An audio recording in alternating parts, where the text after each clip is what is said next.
हमारे नासिर साहब हैं, Ravian sky cafe के ओनर हैं और इन्होंने अपना स्टॉल लगाया हुआ है। We have Chinese dumplings what we call mantu in English and it is Italian momos and we have a couple of traditional caps of both male and female. फिर हमारे पास सूप का ऑप्शन है, फिर हमारे पास चौमन का ऑप्शन है। देन वी हैव और क्या क्या हमारे पास yes we do have pizzas. हम इनसे इस ऑनर से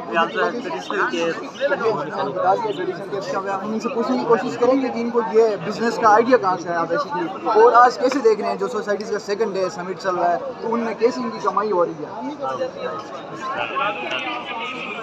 हमारे साथ यहाँ पे रजिस्ट्रार साहब भी आए हैं और दूसरे हमारे अहमद गोयल साहब हैं पॉलिटिकल साइंस के गिलगित बल्तिस्तान के स्टॉल को भी बोल रहे हैं। यहाँ मेरा